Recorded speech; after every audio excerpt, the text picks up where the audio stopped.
The lost childhood of a 90s village boy. Whenever I close my eyes, I find myself back in the little village where I grew up. The muddy roads, endless green rice fields, the songs of birds at sunrise, and the carefree laughter of childhood still live in my heart. Life was simple, yet it felt complete. Every morning began with the crowing of a rooster. My mother would gently wake me up with a warm smile. After a quick breakfast of rice and lentils, I would rush outside, where my friends were already waiting. The village playground was our kingdom.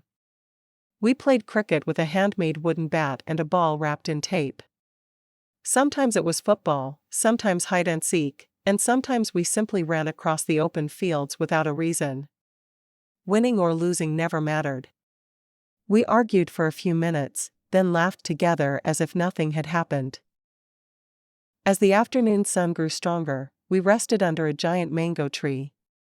Someone would climb up to pick raw mangoes while the rest of us waited below. We sprinkled them with salt and chili powder before sharing every piece. Even when the elders scolded us for climbing the trees, it only made the adventure more exciting. Then came the rainy season, the most magical time of the year.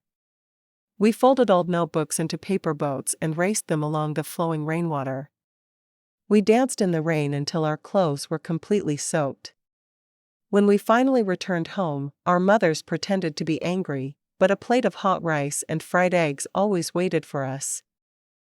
In the evening, we gathered by the village pond. We swam, splashed water at one another, and tried to catch tiny fish with our bare hands. The sound of laughter echoed across the water as the golden sunset painted the sky. As darkness fell, the call to prayer echoed through the village. We returned home before night. During power cuts, our families lit hurricane lamps. Their soft yellow glow filled the room while we finished our homework. Later, we sat beside our grandmother, listening to stories about kings, queens, magical forests, and brave heroes. Those stories carried us into peaceful dreams. Years passed. Childhood quietly slipped away. Education, work, and responsibilities brought me to the city.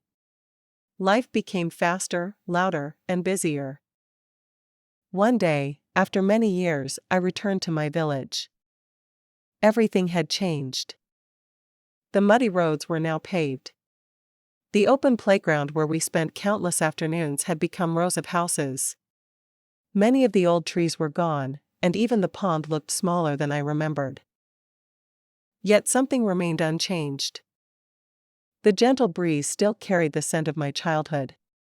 For a moment, I felt as though my friends would come running across the field, calling my name and asking me to join another game. I stood there in silence, looking up at the sky. That was when I realized something important. Time changes places. It changes people. It changes the world around us. But it can never erase the memories that shaped our childhood. Those memories become a part of who we are.